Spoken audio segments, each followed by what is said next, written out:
নমস্কার বন্ধুরা, চ্যাটার্জিস কিচেনে সকলকে স্বাগত। আজকে নিয়ে এসেছি কচুর শাকের নিরামিষ রেসিপি। আপনারা দেখতেই পাচ্ছেন, বড় কচুটাকে আমি কেটে ছোট করে নেব।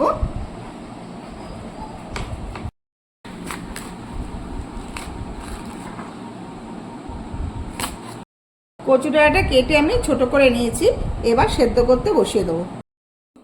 কচুর শাক সেদ্ধ করা হয়ে গেছে, জল ঝরিয়ে নিয়েছি। আমি আর নিয়েছি ছোলাটা আমি আগের দিন রাত্রিবেলায় ভিজিয়ে রেখেছিলাম। আর কয়েক টুকরো নারকেল নিয়েছি, নারকেলটা একটু পেস্ট করে দেব। কড়াই গরম হয়ে গেছে, সর্ষের তেল দিয়ে দিচ্ছি পাঁচফোড়ন, তেজপাতা আর 4টে কাঁচা লঙ্কা। কাঁচা লঙ্কাগুলো কিন্তু আমি ছিঁড়ে তারপরে তেলে ছেড়েছি। ফোড়ন থেকে সুগন্ধ বেরিয়ে গেছে, এইবারে ছেড়ে দেবো কচুর শাকটা।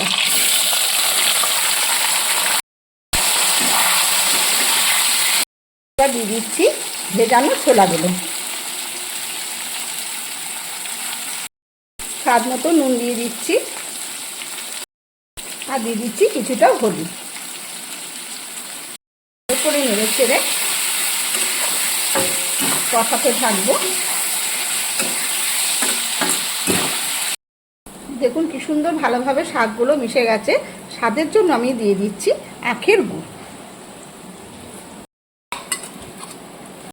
আর দিয়ে দিয়েছি নারকেল কোড়া।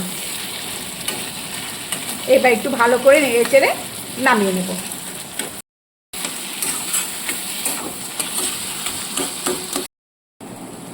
কচুর শাক আমার সম্পূর্ণভাবে তৈরি হয়ে গেছে, এবার আমি সার্ভ করছি। কচুর শাক সম্পূর্ণভাবে তৈরি হয়ে গেছে, এবার নামিয়ে নিচ্ছি।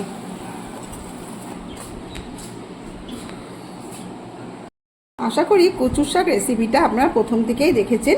যদি ভালো লেগে থাকে তাহলে লাইক, কমেন্ট, শেয়ার করবেন।